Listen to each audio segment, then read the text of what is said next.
नमस्कार दोस्तों, स्वागत है आपका आपके अपने YouTube channel UP exam warriors के ऑनलाइन प्लेटफॉर्म पर। तो आज की जो हमारी क्लास है वो करंट अफेयर्स को लेकर है। इसमें हम डिस्कस करेंगे करंट अफेयर्स के इम्पोर्टेंट क्वेश्चंस को। तो हमारा जो चैनल है यूपी एग्जाम वॉरियर्स, जिन लोगों ने सब्सक्राइब नहीं किया है वो लोग इसको जरूर सब्सक्राइब कर लें।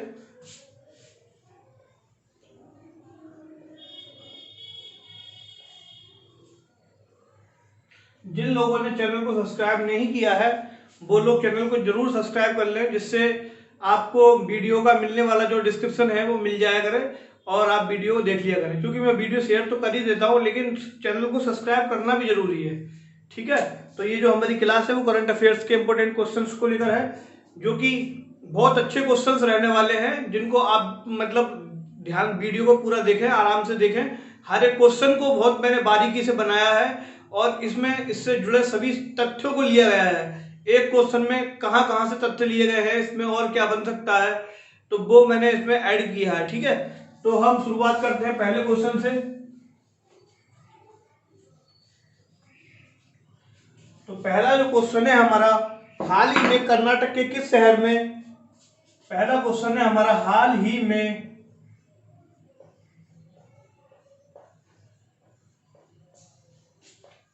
कर्नाटक के किस शहर में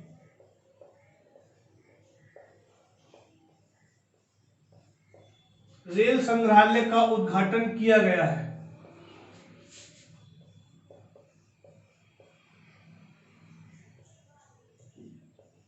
रेल संग्रहालय का उद्घाटन किया गया है।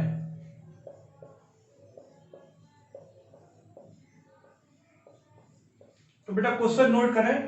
पहला क्वेश्चन है, हाल ही में कर्नाटक के किस शहर में रेल संग्रहालय का उद्घाटन किया गया है। तो इसका जो आंसर होगा हमारा वो होगा हुबली।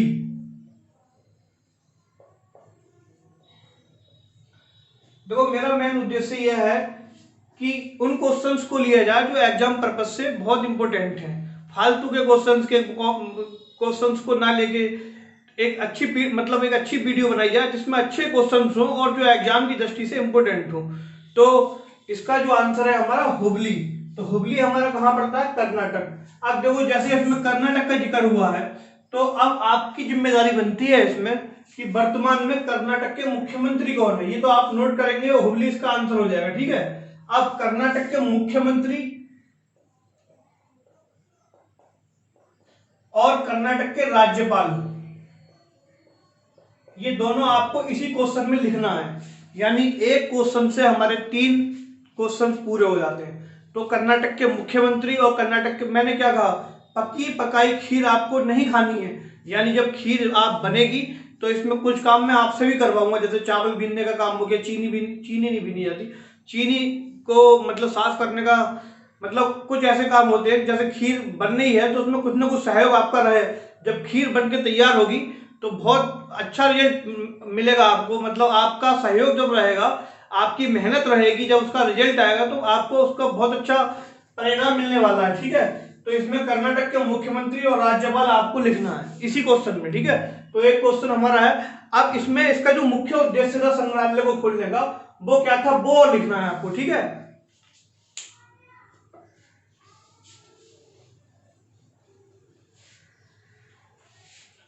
इसका मुख्य उद्देश्य,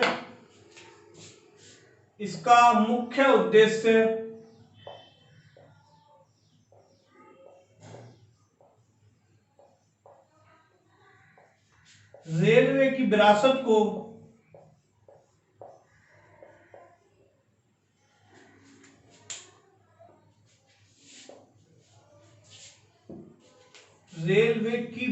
को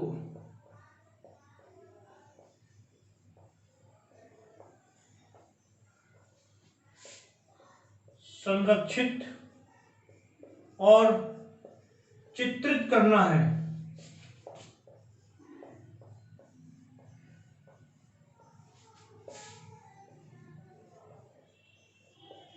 अब जाके ये हमारा पहला क्वेश्चन कंप्लीट हुआ।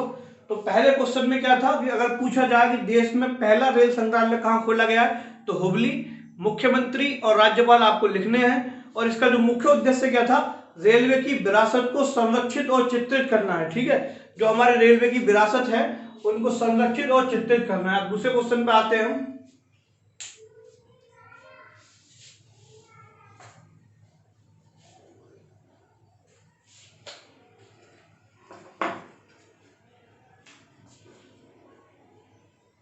आईसी इंपैक्ट्स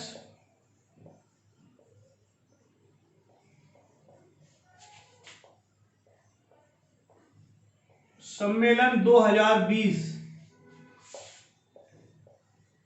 आईसी इंपैक्ट सम्मेलन 2020 की वर्चुअल रूप से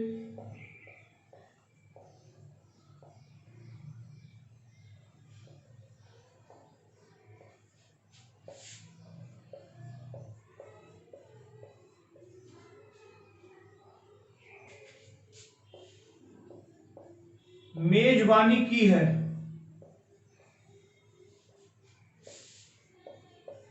ये किन देशों की पहल है, किन देशों की पहल है?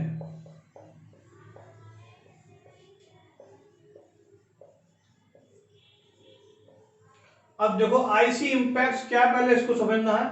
और वर्चुअल क्या होता है, वर्चुअल को मैं आपको समझा देता हूं। जैसे हम और आप जो जुड़े हुए हैं वर्चुअली रूप से जुड़े हुए हैं, मतलब एक एप्लीकेशन के द्वारा जुड़े हुए हैं। एक सम्मेलन का आयोजित होना, उसमें मतलब शारीरिक रूप से उपस्थित ना होकर, मतलब शारीरिक रूप से उपस्थित ना होकर उपस्थित होना, किसी माध्यम से, किसी एप्लीकेशन से उपस्थित होना, जैसे कि हम और आप वर्चुअली रूप से जुड़े हुए हैं, ये होता है हमारा वर्चुअल।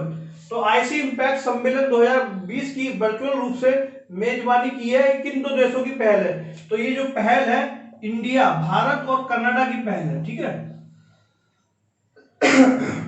भारत और कनाडा, भारत और कनाडा। तो इसको याद करने की ट्रिक देख लेंगे यहां पे। इंडिया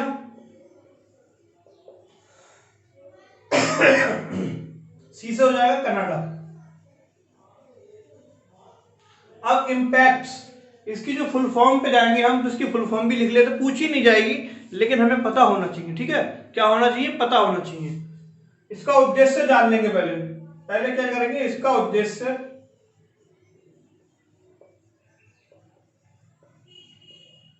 भारत में हरित क्षेत्र और स्मार्ट सिटी का विकास करना है। स्मार्ट सिटी का विकास करना है।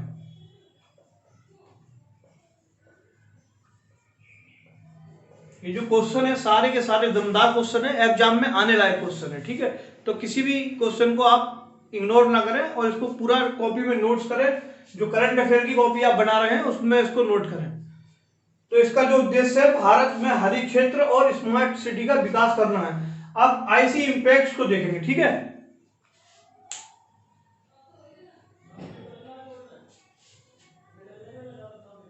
इसको नोट कर लें।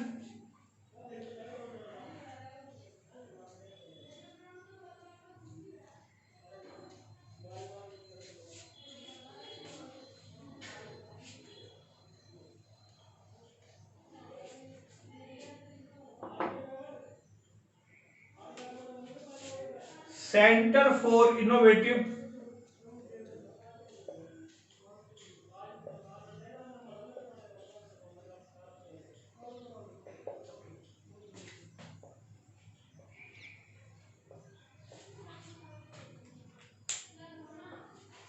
Multi disciplinary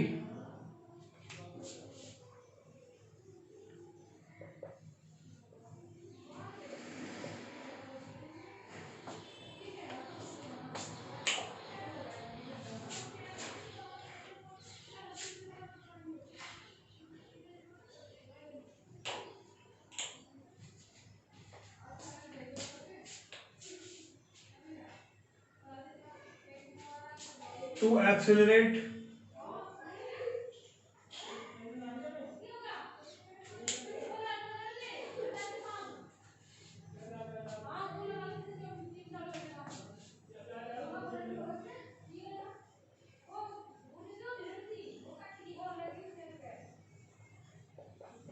to accelerate community transformation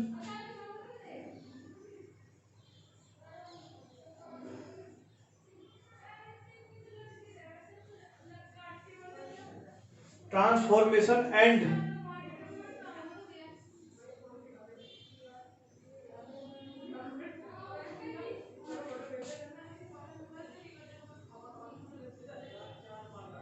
sustainability,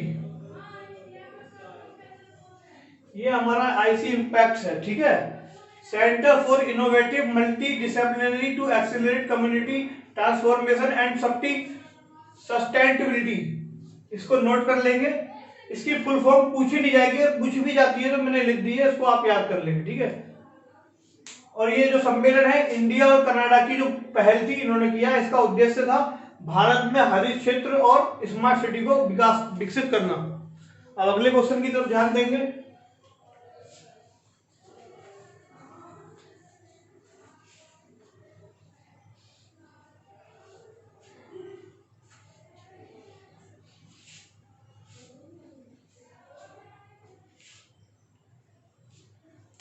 वनवासियों को आत्मनिर्भर बनाने के उद्देश्य से वनवासियों को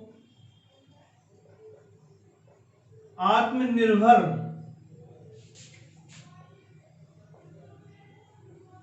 बनाने के उद्देश्य से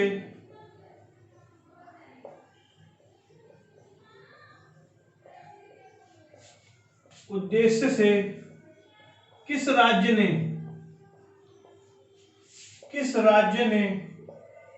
इंदिरा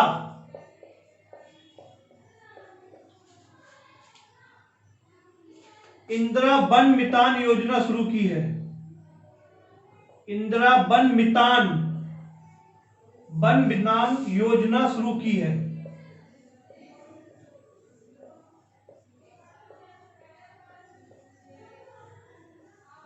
मैं क्वेश्चन दोबारा से रिपीट कर रहा हूं।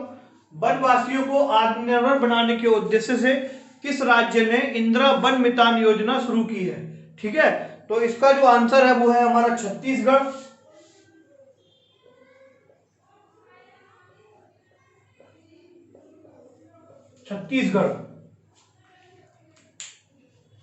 और इसके जो मुख्यमंत्री हैं, चलो मैं मुख्यमंत्री बता देता हूं, भूपेश बघेल, सीएम कौन है? भूपेश बघेल। अब एक काम आपको फिर मैं दे रहा हूं, ठीक है, राज्यपाल आपको बताना है, बेटा, क्योंकि आपसे भी मेहनत करवानी है। राज्यपाल आपको बताना है, ये आपको नोट करना। आप इसका उद्देश्य पे ध्यान देंगे। जो इंदिरा वन मितान योजना है, इसका जो उद्देश्य क्या था उस पर ध्यान देंगे, इसको नोट करो।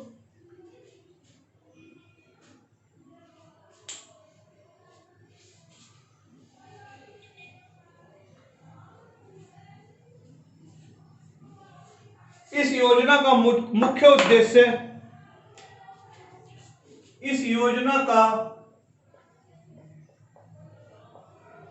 मुख्य उद्देश्य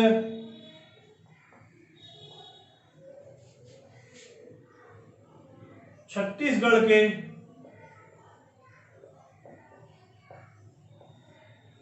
19 लाख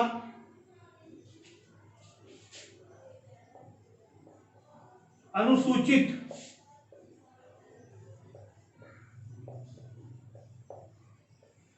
परिवारों को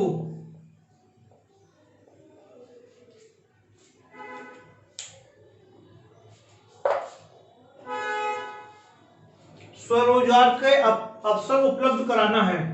स्वरोजगार के अवसर उपलब्ध कराना है।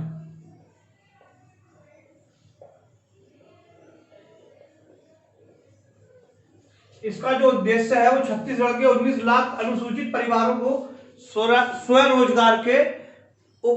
स्वरोजगार के मतलब क्या है, अवसर उपलब्ध कराना है। ठीक है, अब किस तरह से इसमें अवसर उपलब्ध कराए जाएंगे? इसमें जो मुख्य योजना का जो बल दिया गया है, इसमें एक तो फल देने वाले वृक्षों को और औषधीय वृक्षों को संरक्षित करने के लिए बल दिया गया है। इस योजना में जो वनवासी लोग होते हैं वो वनों में तो रहते हैं, और वनों में क्या होते हैं, हमारे फल वाले वृक्ष होते हैं या फिर औषधीय वृक्ष होते हैं। तो इस योजना में ये पूछ लिया जा सकता है कि इंदिरा वन मितान योजना में किन वृक्षों को संरक्षण पर बल दिया गया है। तो इसमें इस योजना में फल देने वाले वृक्ष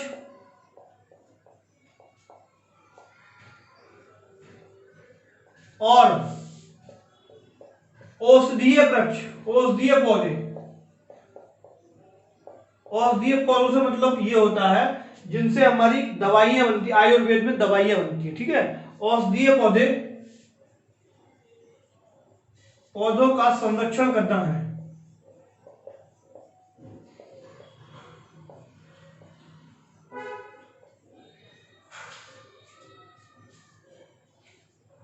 तो ये क्वेश्चन हमारा पूरा हुआ, और छत्तीसगढ़ के आपको राज्यपाल लिखना है, ठीक है। तो आगे की क्वेश्चन पर बढ़ते हैं हम।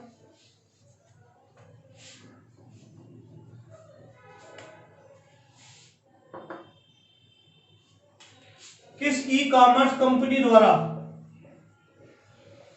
कॉमर्स, अब एक बात और, ई कॉमर्स का मतलब इंटरनेट कॉमर्स नहीं होता है, ठीक है। इंटरनेट कॉमर्स होता तो आ ही आता। अब ये है ई कॉमर्स, तो ई कॉमर्स का मतलब होता है इलेक्ट्रॉनिक कॉमर्स। इलेक्ट्रॉनिक कॉमर्स, ठीक है। तो इलेक्ट्रॉनिक कॉमर्स का मतलब होता है जो इलेक्ट्रॉनिकली व्यापार कर रही है, और आज का युग जो है वो ई कॉमर्स के वेब ट्रेड पर ही चल रहा है। हम देखते हैं कि जैसे फ्लिपकार्ट है, अमेजोन है, इनके द्वारा सारा सामान मंगा लिया जाता है, हम लोग ऑर्डर कर देते हैं और ये क्या है, सामान को हमारे दिए गए पते पर डिलीवर कर देती है। तो किस ई कॉमर्स कंपनी द्वारा नई और अपकमिंग, किस ई कॉमर्स कंपनी द्वारा नई और अपकमिंग, नई और अपकमिंग,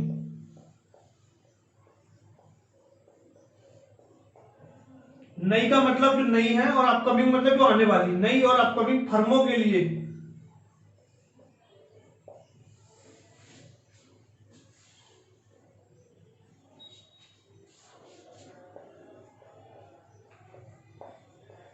पहला स्टार्टअप,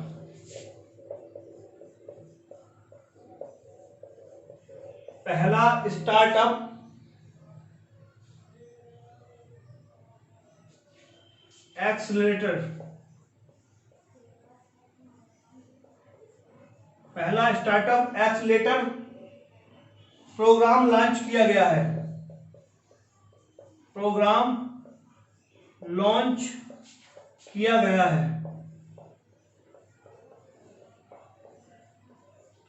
तो किस ई कॉमर्स कंपनी द्वारा नई और अपकमिंग फर्मों के लिए पहला स्टार्टअप एक्सेलरेटर प्रोग्राम, इसको इस तरह से लिखेंगे, लॉन्च किया गया है। तो इसका जो आंसर हो जाएगा वो हो जाएगा हमारा फ्लिपकार्ट।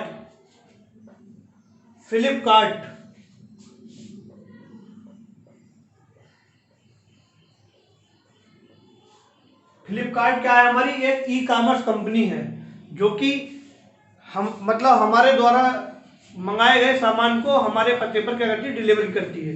तो इस कंपनी द्वारा भारत में एक प्रोग्राम शुरू किया गया है, स्टार्टअप एक्सेलरेटर प्रोग्राम, नई कंपनियों के लिए। तो अगर पूछा जाए एग्जाम में तो इसका आंसर क्या हो जाएगा हमारा, फ्लिपकार्ट, ठीक है। इसको नोट कर लीजिए।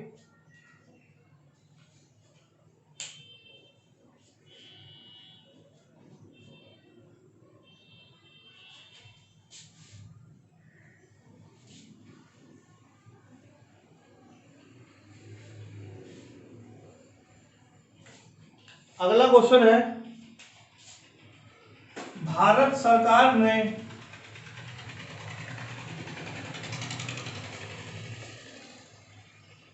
किस देश में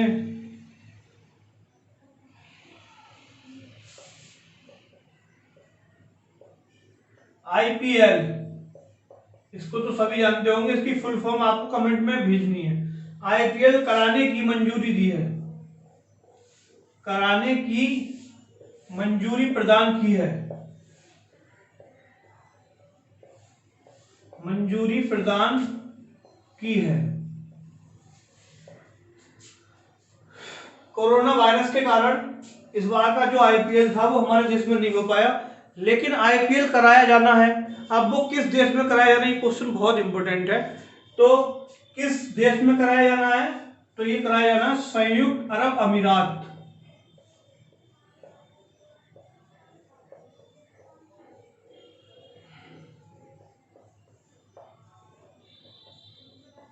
ठीक है।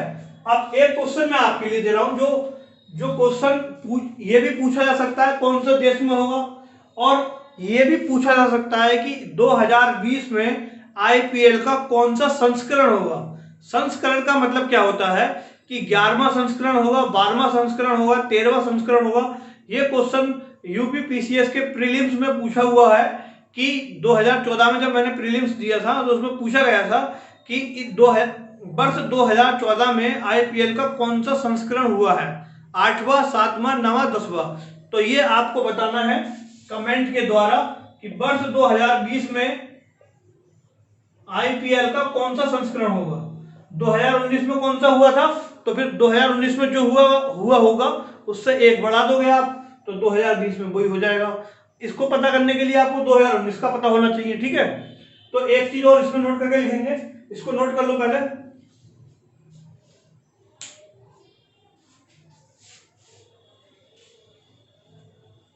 आईपीएल गवर्निंग काउंसिल के अध्यक्ष, आईपीएल गवर्निंग काउंसिल के अध्यक्ष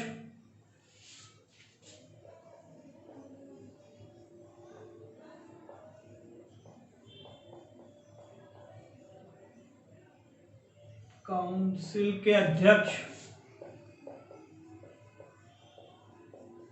ब्रजेश पटेल हैं।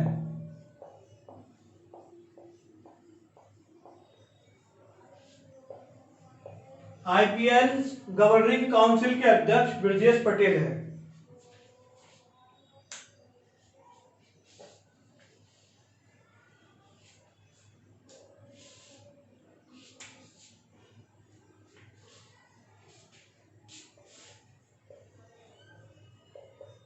और जो ये आईपीएल है 19 सितंबर से 10 नवंबर तक होगा। ठीक है, ये संस्करण, जो भी संस्करण है ये आपको बताना है। आईपीएल का ये जो संस्करण है हमारा 19 सितंबर से लेकर 10 नवंबर तक होगा, इसको भी नोट कर लें।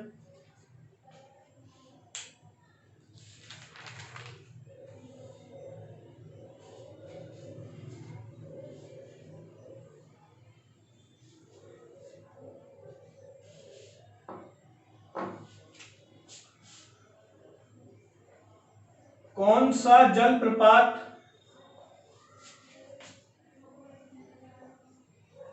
विश्व का,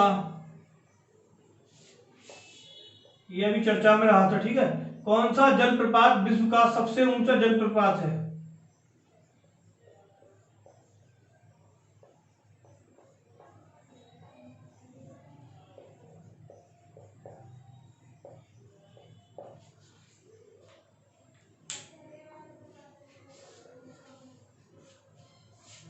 पहले जान लेंगे जलप्रपात क्या होता है। ठीक है, जब नदियों का जल, जब नदियों का जल अत्यधिक ऊंचाई से अत्यधिक वेग के साथ गिरता है, इसको कहते हैं जलप्रपात। इसको नोट कर लें, जब नदियों का जल अत्यधिक ऊंचाई से अत्यधिक वेग के साथ गिरता है तो इसको क्या कहते हैं, जलप्रपात। ठीक है,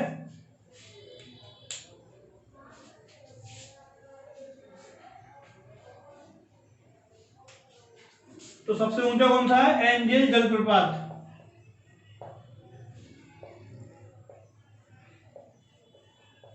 जो कहां है हमारा, वेनेजुएला में, वेनेजुएला। अब वेनेजुएला की राजधानी आपको बतानी है, इतना सा काम करना है। वेनेजुएला की राजधानी कमेंट करके बतानी है क्या है। ठीक है, और वहां की मुद्रा क्या है ये भी आपको बतानी है।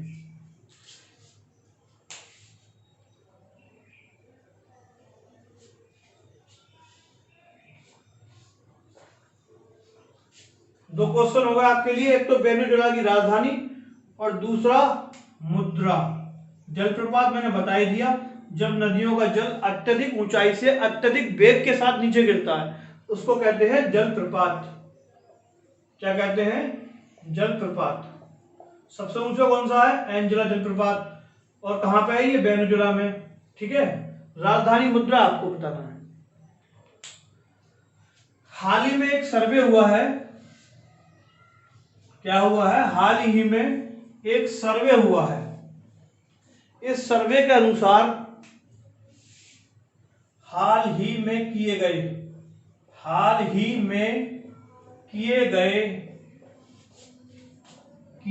सर्वे के अनुसार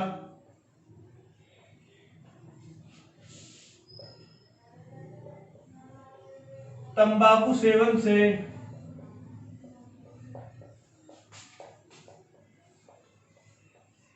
सबसे ज्यादा मौतें कहां होती हैं? सबसे ज्यादा मौतें किस देश में होती हैं? सबसे ज्यादा मौतें किस देश में होती हैं?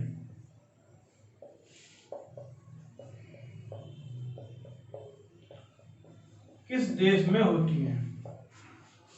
तो यहां तक है, इसका आंसर आप लोगों को पता होगा। तो हमारा भारत इन चीजों में सबसे आगे है, क्योंकि हम मर जाएंगे लेकिन तंबाकू नहीं छोड़ेंगे। तो लिख दो फिर इसको फटाफट, भारत माता की जय। हाँ, तो मैंने जो कल आप लोगों को काम दिया था उसमें केवल अभी तक 3 मेंबर्स ने हमारा चैनल सब्सक्राइब किया है। पता नहीं बाकी लोगों ने अभी अपनी रुचि दिखाई या नहीं दिखाई, लेकिन कोई बात नहीं, संडे तो बाकी है। अगर नहीं दिखाई है तो यार दिखाओ यार, सब्सक्राइबर्स को बढ़ाओ, क्योंकि आपका अपना परिवार है ये। मैं तो इसको परिवार ही मान के चल रहा हूँ, आप भी इसको परिवार मानो। जब सब्सक्राइबर बढ़ेंगे तो पढ़ाने की जज्बा और हिम्मत दोनों बढ़ जाती है यार। ठीक है। तो हर एक व्यक्ति जो हमारा सब्सक्राइबर है, जो इस चैनल के माध्यम से पढ़ता है, वो खुद भी चैनल को सब्सक्राइब करे और एक व्यक्ति से करवाए। ठीक है। कम से कम यार, ज्यादा से ज्यादा सब्सक्राइबर हो तो मोटिवेशन आता है, लाइफ में कुछ करने का जो हिम्मत होती है बढ़ती है।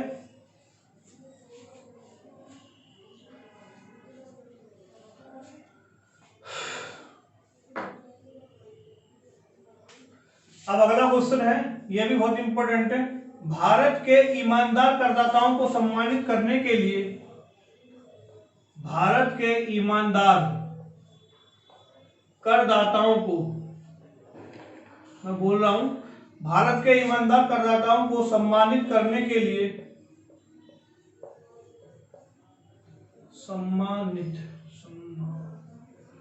सम्मानित करने के लिए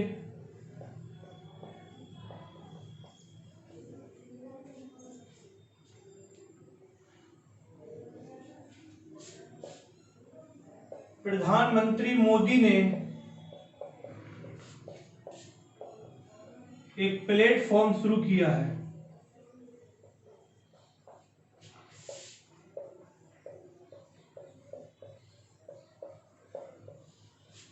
उसका नाम है, ये भी अभी बनाया, ये प्लेटफॉर्म भी अभी हमारा डेवलप किया गया है, तो इसका नाम पूछ सकता है। इसका नाम है transparent taxation. Transparent taxation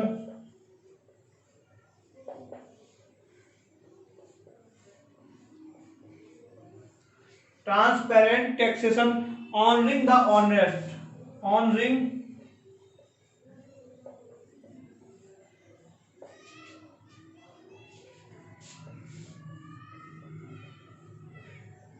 honest, transparent taxation honouring the honest. ठीक है।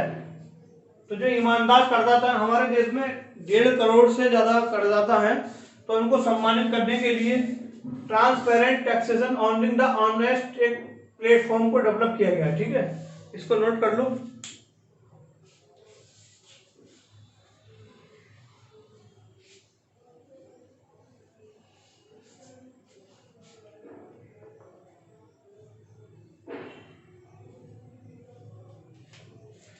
किस खगोलीय, ये भी बिल्कुल अभी का क्वेश्चन है, अभी इंपोर्टेंट भी है।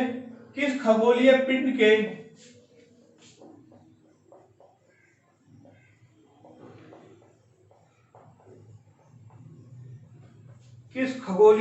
के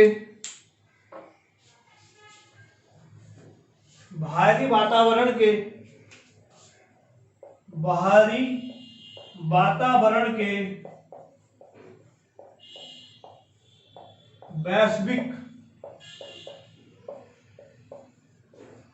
वातावरण के वैश्विक चुंबकीय क्षेत्र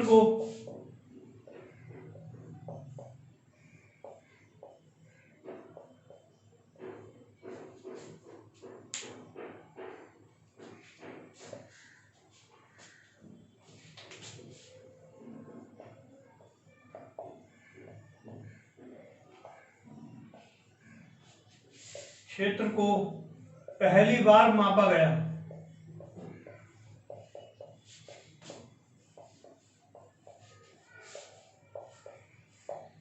ये हो जाएगा हमारा सूर्य। तो अगर एग्जाम में पूछा जाए किस खगोलीय पिंड के बाहरी वातावरण के वैश्विक चुंबकीय क्षेत्र को पहली बार मापा गया है, तो आंसर क्या हो जाएगा? सूर्य। ठीक है, तो सूर्य लिख लीजिए। और जो इसमें जो काम करने वाली एजेंसी थी हमारी, वो चीन और यूएसए की संयुक्त एजेंसियों ने काम किया। तो इसको लिख लेंगे आप, इसमें चीन plus USA, United state of America की संयुक्त एजेंसी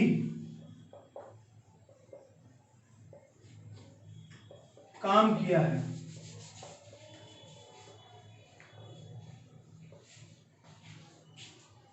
अगर ये पूछा जाए कि किस खगोलीय पिंड ने का चुंबकीय क्षेत्र नापा गया, तो आंसर हो जाएगा सूर्य। और किन दो देशों की एजेंसियां थी, तो हो जाएगा आंसर चीन और America, United state of America.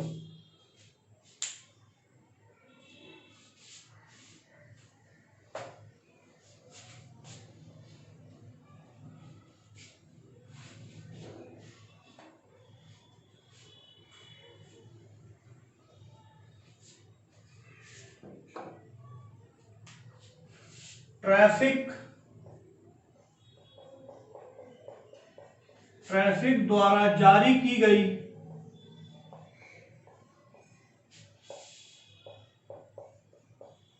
हालिया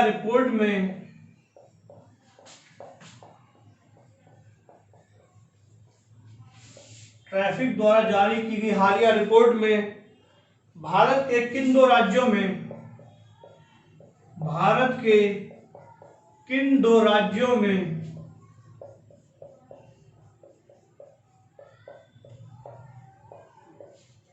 राज्यों में सबसे बाघों की सबसे ज्यादा मौतें हुई हैं?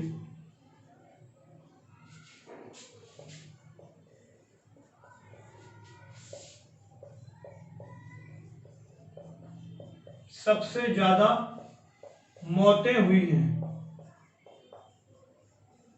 ये ट्रैफिक एक हमारी संस्था है जिसने जारी किया है कि भारत के ऐसे कौन से दो राज्य हैं जिसमें सबसे ज्यादा बाघों की मौतें हुई हैं। तो इसमें हो जाएगा हमारा उत्तराखंड और हो जाएगा हमारा महाराष्ट्र। उत्तराखंड प्लस महाराष्ट्र। और कितने बाघ मारे हैं? 746 नहीं 47 है, सॉरी 747। ये ट्रैफिक एक हमारी एजेंसी संस्था है जिसने ये आंकड़े जारी किए हैं कि उत्तराखंड और महाराष्ट्र में जो सबसे ज्यादा बाघों की मृत्यु हुई है, मतलब शिकार के तौर पे या मतलब अनाधिकृत रूप से, तो कौन से दो राज्य हैं? उत्तराखंड और महाराष्ट्र। और कितने बाघों की हुई है? 747। ये 2016 से 2019 के बीच में हुई है। ठीक है, 2016 से 2019 के बीच। इसको नोट कर लेंगे आप लोग।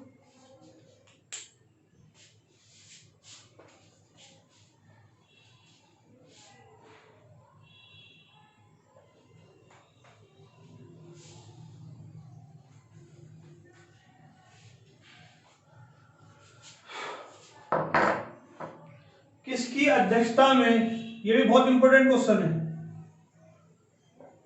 किसकी अध्यक्षता में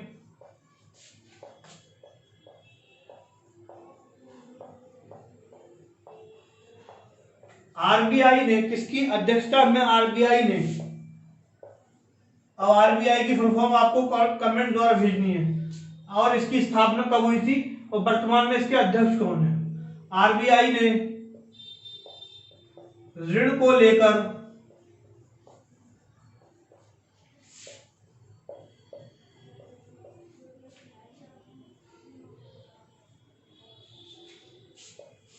पांच सदस्य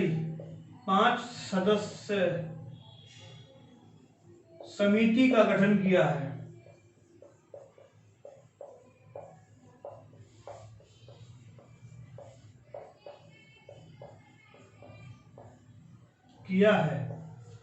इसकी अध्यक्षता में आरबीआई ने ऋण को लेकर 5 सदस्य समिति का गठन किया है। तो इसमें आपसे अगर अध्यक्ष का नाम पूछा जाएगा तो आप बताएंगे वो अध्यक्ष है हमारे के बी कामत।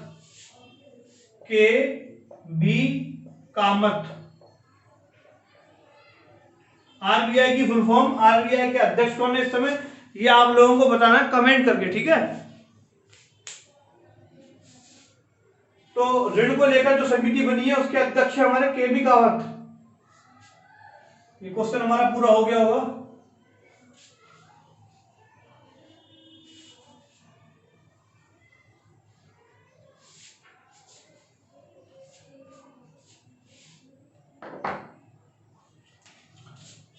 खादी और ग्रामोद्योग आयोग ने, खादी और ग्रामोद्योग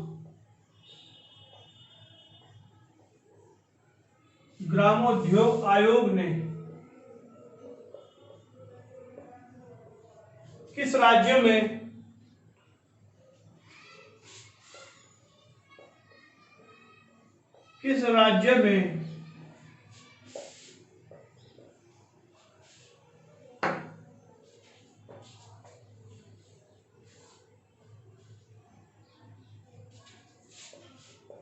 पहला प्रशिक्षण और उत्पादन केंद्र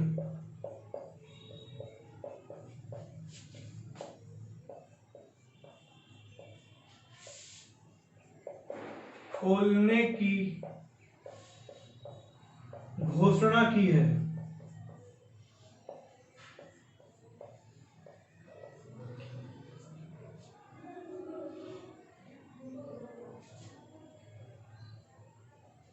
खादी और ग्रामोद्योग आयोग ने किस राज्य में रेशम का पहला, ये थोड़ा रह गया है,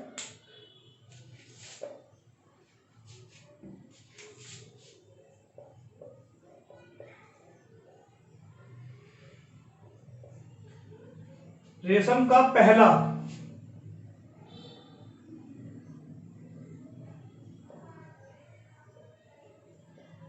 खादी और ग्रामोद्योग आयोग ने किस राज्य में रेशम का पहला प्रशिक्षण और उत्पादन केंद्र खोलने की घोषणा की है। ठीक है, यह है क्वेश्चन।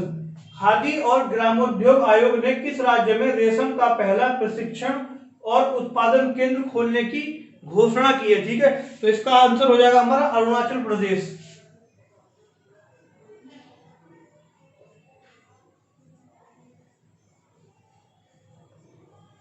इसका भी होमवर्क हाथ से हाथ नोट करते रहे। अरुणाचल प्रदेश की राजधानी आपको बतानी है, अरुणाचल प्रदेश की राजधानी बतानी है, अरुणाचल प्रदेश के मुख्यमंत्री बताने हैं। इस क्वेश्चन भी नोट करने, ठीक है। मुख्यमंत्री और गवर्नर, और क्या, गवर्नर आपको बताने हैं। अरुणाचल प्रदेश की राजधानी, अरुणाचल प्रदेश के मुख्यमंत्री और अरुणाचल प्रदेश के राज्यपाल आपको बताने हैं। और दूसरा आपको इसी में लिखना है, पहला जो रेशम का प्रशिक्षण और उत्पादन केंद्र खोला जा रहा है वो अरुणाचल प्रदेश में खोला जा रहा है। भारत रेशम के उत्पादन में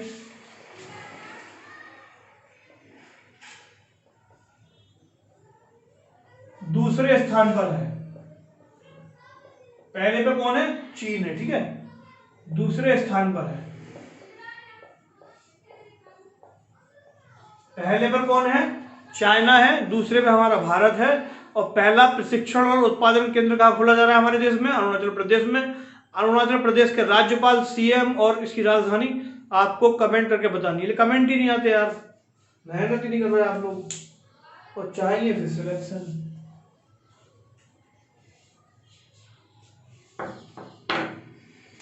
अगला क्वेश्चन है, विश्व आदिवासी दिवस कब मनाया जाता है? इंपॉर्टेंट है ये भी।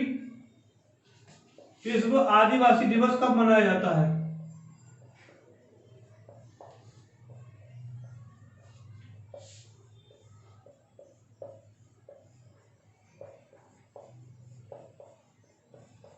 तो इसका आंसर हो जाएगा 9 अगस्त। ये इंपॉर्टेंट क्यों है? क्योंकि अगस्त का महीना चल रहा है और अभी निकला है ये हमारा, ठीक है। करंट अफेयर्स ऐसे ही बनते हैं। तो विश्व आदिवासी दिवस हमारा 9 अगस्त को मनाया जाता है, ठीक है। इसमें एक चीज और लिखेंगे आप,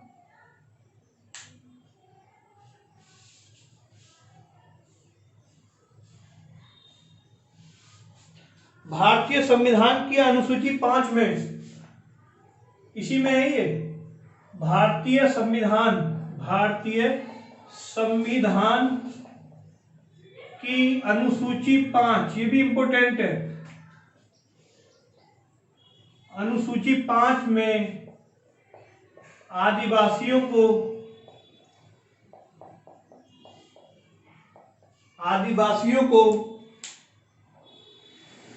मान्यता दी गई है। आदिवासियों को मान्यता, अगर आपसे पूछा जाए एग्जाम में कि किस अनुसूची में आदिवासियों को मान्यता दी गई है, तो अनुसूची 5 में आदिवासियों को मान्यता दी गई, ठीक है। अब जो हमारा आज का लास्ट क्वेश्चन है वो ये है, हमारी क्लास अब समाप्ति की ओर है, और समाप्ति से पहले मैं फिर कहूंगा, जो लोग हमारे चैनल को देखते हैं वो सब्सक्राइब जरूर कर ले, और कम से कम उसकी जिम्मेदारी ये है कि एक बंदे को जोड़े, जिससे कि सब्सक्राइबर्स की संख्या बढ़े, ठीक है। और हम फिर पूरी क्वालिटी आपको दें। इतना तो जज भी आप भी कर रहे होगी, थोड़ी मेहनत हम भी कर रहे हैं, थोड़ी मेहनत आप करोगे तो जरूर हम सफलता की ओर जाएंगे। तो अगला क्वेश्चन है हमारा, किसे हिमाद्री के नाम से जाना जाता है? किसे हिमाद्री के नाम से जाना जाता है? हिमाद्री के नाम से